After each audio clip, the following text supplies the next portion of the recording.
اسی کا ثبوت ہے۔ ہمارے پاس سعودی عرب کی طرف سے کسی قسم کی مداخلت پر یقین کرنے کی کوئی وجہ نہیں ہے۔ ہمیں فخر ہے اور شاہی خاندان کے ساتھ اپنے تعلقات کو اولین ترجیح سمجھتے ہیں۔ یہ بات انہوں نے سٹیٹمنٹ فوری طور پہ دی، اور اس کے بعد پھر پاکستان تحریک انصاف کی اپنی جو ہے ان کی خبر آئی، اور ان کے ترجمان کا اپنا بیان آیا، رؤف حسن صاحب کا۔ میں یہ اس لیے کہہ رہا ہوں کہ یہ ایک بہت بڑی خطرناک کھیل عمران خان صاحب کے خلاف دانستگی میں یا نادانستگی میں ہو گیا، اور اگر اس کا ازالہ نہ کیا جاتا یا ازالہ نہ کیا گیا تو یہ ایسے ہی سمجھیں کہ پاکستان تحریک انصاف اور عمران خان کو سعودی حکومت اور سعودی عرب اور سعودی شاہی فرمانرواؤں سے کوسوں دور لے جانے کا پلان ہے، کیونکہ میں سمجھتا ہوں، میرے علم میں ہے کہ عمران خان صاحب کے اور MBS کے بہت اچھے براہ راست مراسم تھے اور ہیں، کیونکہ اس وقت وہ جیل میں ہیں ظاہر ہے، لیکن جیل سے پہلے تک عمران خان صاحب کے کراؤن پرنس محمد بن سلمان سے براہ راست ایک قابل اعتماد والا رشتہ، پیار محبت والا رشتہ موجود تھا، اور رابطے بھی تھے۔ اور عمران خان صاحب جو ہے مشکل ترین ایک لمحہ آیا عمران خان صاحب پہ، تو اس وقت MBS نے انٹروین کیا، اور عمران خان صاحب کے لیے وہ لمحہ جو ہے مشکل ترین لمحہ، وہ اس سے نجات ملی۔ یہ ایک امپورٹنٹ ڈیولپمنٹ تھی، جسے میرا اپنا خیال ہے کہ زلفی بخاری جو ہیں وہ اس بات سے بہت اچھی طرح واقف ہیں۔ تو یہ تو ہے ایک بات۔ دوسری بات یہ ہے کہ سعودی گورنمنٹ جو ہے، جب تک ڈاکٹر عارف علوی صاحب ایوان صدر میں موجود تھے، تو اس وقت جو سعودی قیادت ہے وہ ڈاکٹر عارف علوی صاحب سے بھی رابطے میں رہی، اور مسلسل رابطے میں رہی، خواہ وہ سعودی ایمبیسیڈر ہوں یا سعودی حکام ہوں۔ لہٰذا جب بھی سعودی عرب سے کوئی ڈیلیگیشن آیا اس دوران پچھلے 2 سالوں میں، تو سعودی ڈیلیگیشن ایوان صدر میں ڈاکٹر عارف علوی سے ملے بغیر نہیں گیا واپس، اور ان کا انٹریکشن رہا ڈاکٹر عارف علوی صاحب کے ساتھ، کیونکہ ڈاکٹر عارف علوی ہی پاکستان تحریک انصاف کی نمائندگی کر رہے تھے ایوان صدر میں۔ تو اس لیے یہ جو چیز ہے شیر افضل مروت صاحب نے جو کی، میرا اپنا خیال ہے کہ یہ بہت زیادہ ایک انہوں نے آؤٹ آف دا باکس اور کریز سے باہر نکل کے ایک غیر محتاط گفتگو کی، جس کی وجہ سے یہی وجہ ہے کہ پاکستان تحریک انصاف کی طرف سے شدید رد عمل آ رہا ہے، اور میرا اپنا خیال ہے کہ شیر افضل مروت صاحب کے لیے مشکلات پیدا ہو سکتی ہیں پارٹی کے اندر، لیکن اس کا ڈپینڈ کرتا ہے کہ آنے والے دنوں میں، کیونکہ عمران خان صاحب تو ظاہر ہے جیل میں ہیں، وہ اس وقت کیا کر سکتے ہیں، جب باہر نکلیں گے تو تبھی بات ہوگی۔ پاکستان تحریک انصاف کی جو ترجمان ہے عمران خان صاحب کی طرف سے، پارٹی کی طرف سے جو پارٹی ترجمان ہے رؤف حسن صاحب، انہوں نے یہ کہا ہے، جو کہ پاکستان تحریک انصاف کے عمران خان صاحب کے ترجمان سمجھے جاتے ہیں،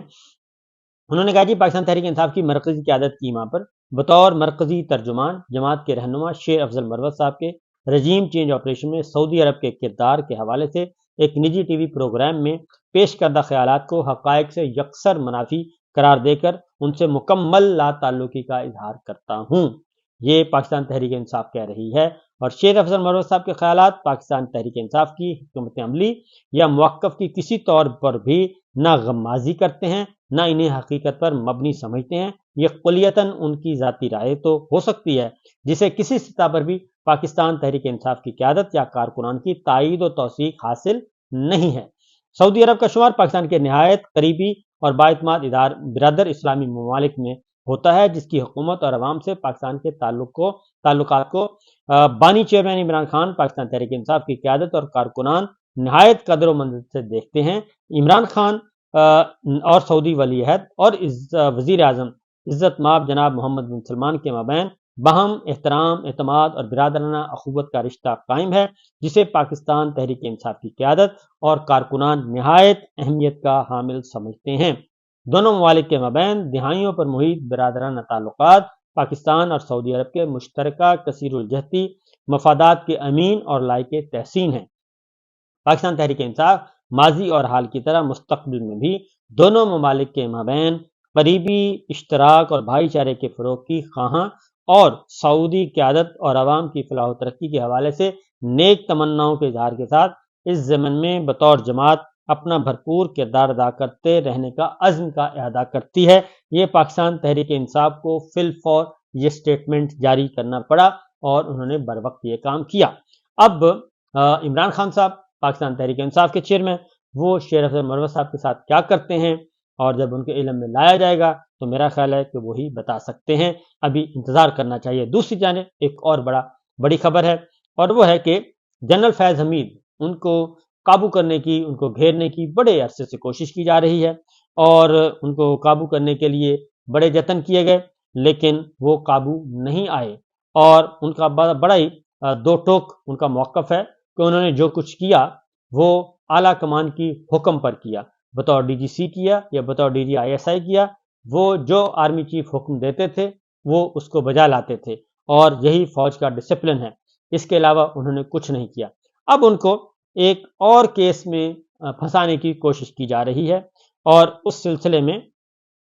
فیض آباد دھرنا کیس سے تو وہ نکل آئے، اور فیض آباد دھرنا کیس سے تو وہ ان کو کوئی خطرہ نہیں، کیونکہ وہاں سے تو کلین چٹ مل گئی، لیکن جیسے ہی ان کو وہاں سے کلین چٹ ملی، اس کے بعد جو ہوا وہ ایک حیرت انگیز خبر ہے، اور اس میں اب جو ہے ان کے خلاف ایک انکوائری شروع کر دی گئی ہے، اور انکوائری شروع کی ہے فوجی حکام نے جی ایچ کیو میں، اور وہ ہے ایک پرائیویٹ الزام پہ ان کو اب انکوائری کا سامنا کرنا پڑے گا۔ اور یہ خبر آئی ہے پنڈی سے ہی آئی ہے، پنڈی سے جنریٹ ہوئی۔ جنرل ریٹائرڈ فیض حمید پر الزامات کی تحقیقات کے لیے انکوائری کمیٹی قائم۔ جنرل ریٹائرڈ فیض حمید کے خلاف انکوائری کمیٹی اعلیٰ عدلیہ اور وزارت دفاع کے احکامات کی روشنی میں قائم کی گئی ہے، اور سابق ڈی جی آئی ایس آئی کے نجی ہاؤسنگ سوسائٹی بارے معلومات جو معاملات کی اعلیٰ عدلیہ سمیت جو ہے عدالت کر چکی ہے۔ یہ ٹاپ سٹی کا ہے معاملہ،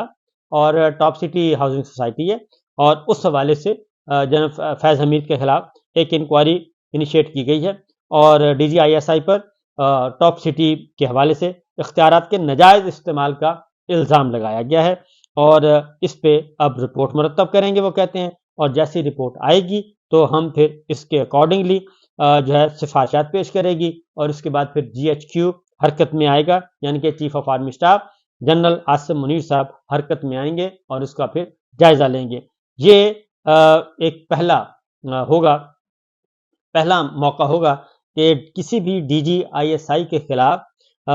ان کے اختیارات کے ناجائز استعمال کا الزام لگایا گیا ہو اور ان کی تحقیقات کی گئی ہوں۔ یہ پہلے ڈی جی آئی ایس آئی ہوں گے جنرل فیض حمید۔ جنرل فیض حمید اور جنرل عاصم منیر صاحب کا پرانا تعلق ہے، اور وہ حساب کتاب آپس میں ان کا برابر کرتے رہتے ہیں، اور کافی عرصے سے یہ کام چل رہا تھا، لیکن کسی بھی صورت میں جنرل فیض حمید صاحب جو ہیں وہ قابو نہیں آ رہے تھے۔ پچھلے دنوں ان کے بھائی کو بھی گرفتار کیا گیا، تو ان کی بھی ضمانت ہو گئی تھی اگلے ہی لمحے 24 گھنٹے کے اندر، اور پھر اب فیض آباد دھرنے کیس میں بھی ان کو کلین چٹ مل گئی ہے، تو اب یہ اگلا معاملہ ہے، اس پہ اب دیکھتے ہیں جی کیا ہوتا ہے۔ اس کے علاوہ ایک اور خبر جو ہے وہ ہے جناب فیض آباد دھرنا کیس کے حوالے سے پاکستان تحریک انصاف کا آیا ہے جی رد عمل، اور پاکستان تحریک انصاف نے یہ کہا ہے کہ فیض آباد دھرنا کیس کی جو کمیشن کی رپورٹ ہے وہ فوری طور پہ منظر عام پہ لائی جائے، اس کو پبلک کیا جائے، اور کمیشن کی سفارشات کی روشنی میں ذمہ داروں سے انحراف اور مس کنڈکٹ کے مرتکب پنجاب حکومت خصوصاً شہباز شریف کے خلاف کارروائی کی جائے۔ اور اس کے بعد انہوں نے کہا کہ فیض آباد دھرنا کمیشن کی رپورٹ کے مختلف حصے صحافتی ذرائع سے سامنے آ چکے ہیں، ان کے مندرجات ہمارے سامنے آ چکے ہیں، اور اس مندرجات سے جو آگاہی ہے وہ قوم کا بنیادی حق ہے، اس لیے اس رپورٹ کو مکمل طور پہ پبلک کیا جائے۔ اور کمیشن نے شاہد خاقان عباسی اور احسن اقبال سمیت نون لیگی حکومت کی کابینہ کی کلیدی شخصیات کی گواہی کی روشنی میں شہباز شریف اور اس کی پنجاب حکومت کو ذمہ دار قرار دیا ہے۔ شہباز شریف میں اگر انہوں نے کہا کہ رتی بھر بھی حیا باقی ہے تو وہ مستعفی ہو جائیں اور مجرمانہ کوتاہیوں کا جواب قوم کو پیش کریں۔ اور سپریم کورٹ دھرنا کمیشن کی سفارشات کی روشنی میں شہباز شریف اور اس کی کابینہ کے خلاف فوجداری مقدمات کے اندراج کے احکامات بھی صادر کرے۔ تو یہ پاکستان تحریک انصاف نے فیض آباد دھرنا کمیشن کے معاملے میں اپنی رائے کا اظہار کیا ہے اور مطالبہ کیا ہے۔ تو شہباز شریف صاحب ہر طرف سے ہی گھیرے میں ہیں، ہر طرف سے ہی مصیبت میں ہیں۔ تو آگے دیکھیے جی ہوتا ہے کیا۔ اجازت دیجیے، اللہ حافظ۔